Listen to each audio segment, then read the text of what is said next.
Tuesday, January 7, 2014, 10:05 a.m. I'm stuck trying to draft an application to the Supreme Court. It's for Blesov. He wants a writ of mandamus against the local government in relation to his neighbour, Ludak, of course. It's going to be very expensive. But at least Blesov has finally paid us some money, just enough to cover the lodging fee. I'm stuck because I'm instructed to include material about the conspiracy between Ludak and the federal government. I also have to put in something about Ludak being an illegal immigrant. I want to see the words Port Hedland Detention Center, thank you very much. Otherwise, I no pay, no more, finish, kaput, understand? There's a commotion around the printers and I realize it's time for our weekly morning tea. Mr. Dixon is laughing and has an arm around Brad's shoulders, while Lucy is walking out of the kitchen with a black forest cake from Miss Maud's. I already know the reason for the celebratory atmosphere. Brad announced the good news at Kylie's parents' house on Orthodox Christmas Eve. I arrived to an icy reception fit for a southern at the wall of Westeros. Narkis Notlotopoulos opened the door, sneered, shook his head, and walked away down the long corridor without saying a word. His wife came shuffling up, with her hands clasped and a look of mourning, muttering a plaintive, "Haman!" From the doorway I could see my wife sitting at the polished darkwood dining table, juxtaposed with white knitted doilies, her face fixed in one of her infamous Kylie's stares. Brad was sitting next to her, elbows on the table, a flash of white teeth grinning out of his round face.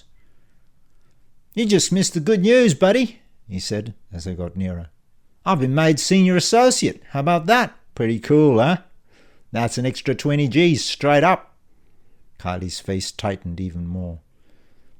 I was to be seated next to Narkis, but he was adjusting his chair to create more distance, as if I had leprosy. While he was doing that, he said to me, nodding all the while in Brad's direction, "Why you not more like Brad, eh? He's such nice, good boy, make good money. My son-in-law useless," he said, sitting down. Then he snorted, "Phew," throwing his hands up in despair. I think this must be where Kylie gets her snorting.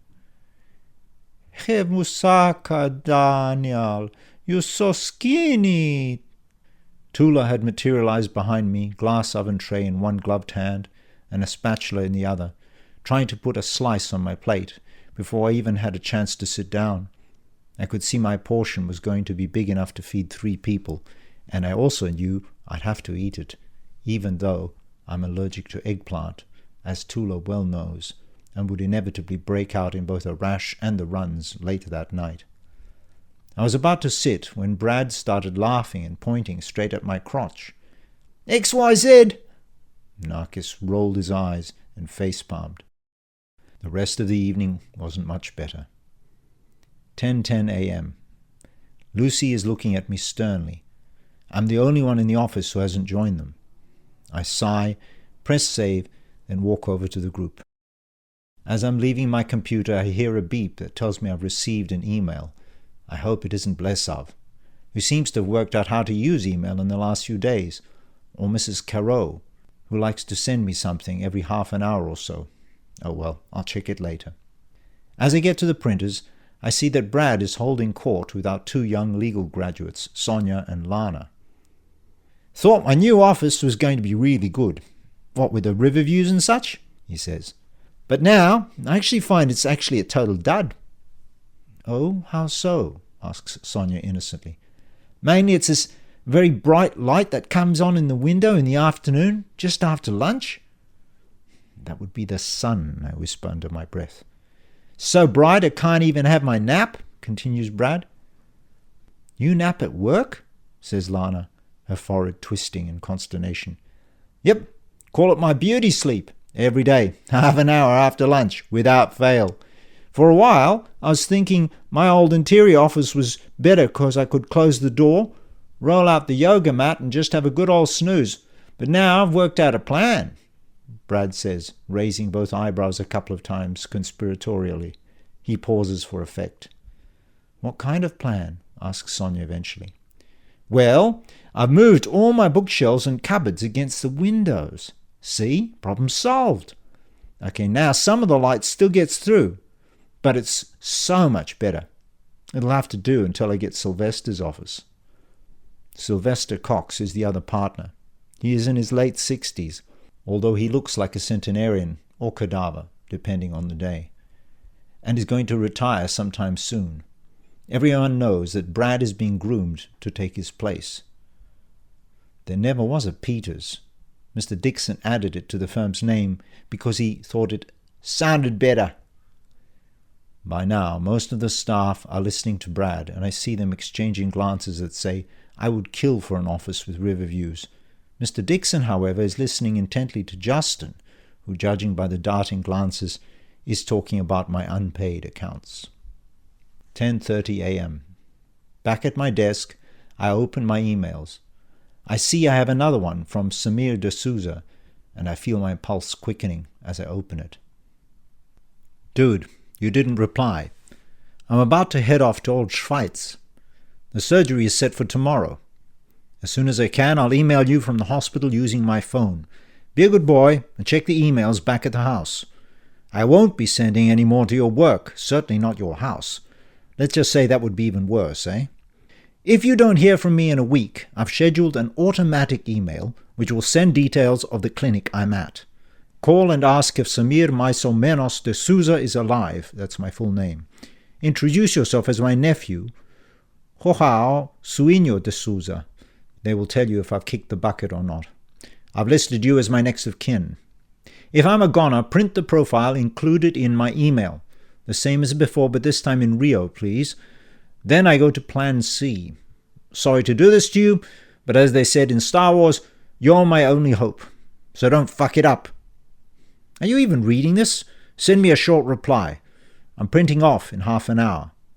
Oh, a copy of this email has been sent to my old house. And remember to delete this message, blah, blah, blah. Samir. Frank is printing off in half an hour? I glance at my watch. 10:32 a.m. He should still be there. I quickly type back. Will do, Joao Suinho. I wonder why I bothered to sign off with the fake name Frank has given me. I suppose I'm starting to feel a bit like some sort of spy in a James Bond adventure. It's also starting to feel a bit like the old relationship I used to have with Frank. Just in case, I write out the relevant details of Frank's alias and mine on a post-it note, which I put in my pocket. Then I permanently delete the message as well as my reply. On a whim, I open Google Translate to see whether I've just called myself something rude. I smile wryly at my uncle's humor when the answer comes back. Frank's full alias is even funnier. That doesn't look like work, Djurdjevic! Mr. Dixon is standing behind me as I wheel around. He's holding a new bundle of files. You'll be taking these over from Brad. He's too busy on a big case, so I'm reallocating them to you. He puts them down on a pile that is already so tall it teeters. I know for a fact that Brad has almost no work at all. Well, get to it. For God's sake, stay off the internet or I'll revoke your privileges. The files start to topple as Dixon thunders off, and I lunge to save them from collapsing. I think I've succeeded, but then Brad slaps me on the back. 8:40 p.m. It's evening and I'm driving along Ocean Reef Road, heading back from Lansdale, where my parents live. I've been to see how Dad is doing and give him the Hawaiian shirt, as well as the snakeskin achy-breaky heart cowboy boots. I get the feeling Dad likes that sort of thing. Dad accepted the gifts without really looking at them. He just muttered, "Thanks, son, you're a good boy," and passed them over to Mum, who quickly put them away. Thankfully, Mum has backed off criticizing Dad. In fact, she appears quite concerned about him now, fussing over him, probably in a way she hasn't since they were first married. We had a subdued dinner, during which Dad said absolutely nothing, never lifting his gaze off his plate and eating mechanically. It was so quiet that after a while all the background sounds seemed to become amplified. The old grandfather clock ticking away in the corner, the clink of spoons, Dad slurping his soup, and even my own chewing and swallowing. It became so loud it was almost unbearable. After dinner, Dad went to the lounge to watch television on the big screen TV I bought them last Christmas. I helped Mum clear up, and then I walked in to find him watching Antique Roadshow with the sound muted. I really wanted to tell Dad that everything was fine, that Frank was still with us, here, in this world. Of course I couldn't. Not only would he not have believed me, it would have seemed like some sort of cruel joke, or worse, the manifestation of mental illness, which it might still be. But I doubted Dad would have even heard what I was saying. In his current state, he's totally distracted and disinterested. He's so bad that I told Mum I think he's suffering from clinical depression, that Mum needed to take him to Dr. Singh, our family GP, as soon as possible. She agreed. Anyway, as I drive home, I wonder whether Frank really is alive. I mean, I currently believe that someone named Samir de Souza is alive, a person who looks like Frank, presumably his mirror image, talks and acts like Frank, and probably has all his memories, tastes, and inclinations. But is he really Frank? I just can't see how he can be. After all, Frank is under the ground in Karrakatta Cemetery. Whoever Samir is, he's still just a copy of my Uncle Frank. Unfortunately, this also means that my new Bugsy is just a copy too. I appear to have erased the original Bugsy. But does any of this really make any difference?